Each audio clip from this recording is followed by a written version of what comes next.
It's Darcy's Corner. It's March 28th, 2022. I'm in the middle of a we're in the middle of a pandemic still. I'm in Alberta. I'm laying down. I'm about to try to get some sleep because I've recently switched to nights for both my jobs because I have to work too. So I work at a grocery store and I work for a delivery service delivering newspapers. It's exciting stuff. I used to just work one job at other mills or pipe yards or places like that, and that was enough to sustain myself. But since the pandemic, I've had to work two jobs almost through all of it. it's it gets tiresome. Anyway, enough whining about having to work two jobs. I wanted to talk about this whole concept of chasers and trans attraction and trans women are women. I agree, by the way, that trans women are women. I'm a trans woman. I'm a woman. But I've seen a mirror. I hear my voice. I'm aware of my mannerisms. So I don't really look that much like a woman to most people. I don't sound that much like a woman to most people. So if I'm looking for a person who's genuinely attracted to me, I have to accept the fact that if it's a man, they're at very least heteroflexible. They have to be somewhat bi or pansexual because I have masculine features whether I want them or not. There are many people who are genuinely attracted to people like me, but they're afraid to admit it because then that means they're gay. But are they really? Because I'm I'm pretty feminine and I have many feminine features, but I'm also pretty masculine and I have many masculine features. And oh, well, those are chasers. You're just a thing to them.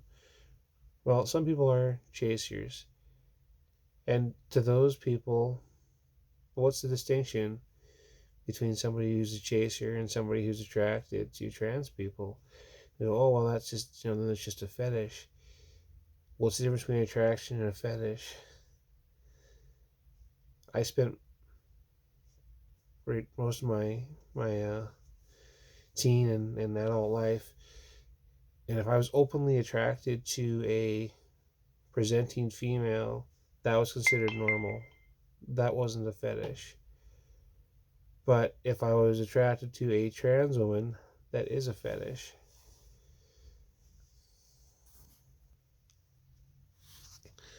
As I'm laying here recording this, people are sending me messages on Messenger, and it's fine, except that then I lose the thread of what I was saying. But I was talking about trans attractions and how people have them, and how I would like to, at some point in time, find a partner who finds me attractive and desirable. And that person, whether that person is a man or a woman or some version of non binary like myself, um, it stands to reason that they would be attracted to my masculine traits and or my feminine traits. So whether they are a man or a woman, either way makes them a little bit gay, doesn't it? They're not likely to see me as strictly a woman, which I would love for that to happen. I would love to present feminine and them to be attracted to my femininity. That'd be wonderful. But what's more important than my femininity is that they are genuinely attracted to me. So that means I have to accept the honest truth that they might be attracted to my masculine traits. Well, What if they are? Why is that a bad thing? What makes it a fetish? Like, what makes a fetish? It wasn't a fetish when I was a guy attracted to a girl who looked like a girl and I looked like a guy. But it is a fetish, and I'm attracted to a girl that happens to have a penis, and like I like that feature, then that's a fetish. Why is that a fetish? Whether you like a penis or you like a vagina, neither one is a fetish. They're just personal preferences. And some of us have one and some of us have the other. Whether you're attracted to a masculine voice or a feminine voice, some of us have one, some of us have the other. I wish I had the other. Okay, I wish I had a much more feminine voice than what I have. I wish you couldn't still see the 5 o'clock shadow around, but you can. It's there. Just because I have painted nails doesn't mean that I don't have a very manly looking face or sounding voice or broad shoulders. I have those things. I think we need to be much more liberal in our definition of what it means to be attracted to non binary people or to gender fluid people. And by the way, it's okay, at least it's okay for me, if you're attracted to somebody who's gender fluid or non binary. I would very much like to meet people like that. It doesn't offend me. I appreciate if you respect me as a person, and it'd be great if you got the pronouns right. She, them for me. But I understand that I look and sound like a dude to a lot of people. That can't be helped. If I come across a non-binary woman, or maybe even a binary woman, but if she's like me, if she's transitioned or tried to transition, and her voice is deep, and she's got the 5 o'clock shadow, maybe she's bald, it's hard for me not to see the masculinity in front of me.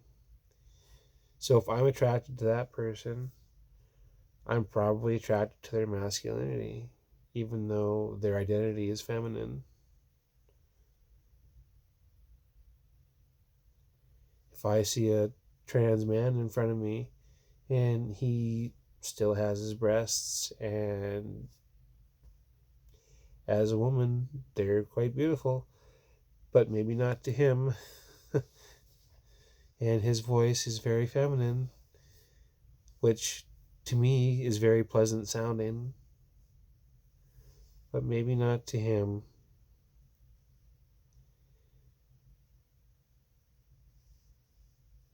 And then I've met people like this, and it's awkward because I don't know what to say to them. I don't know how to tell them I find them attractive without offending them. Maybe others have the same problem with me. I don't know.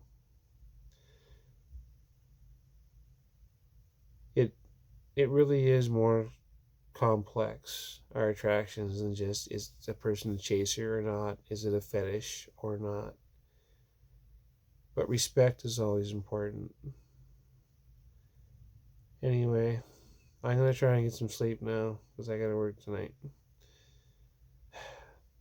I hope these little video blogs are helping somebody. I really do. We need more of this information out there. It needs to be part of the common discourse, and it's getting there. Anyway, Darcy's Corner. Peace.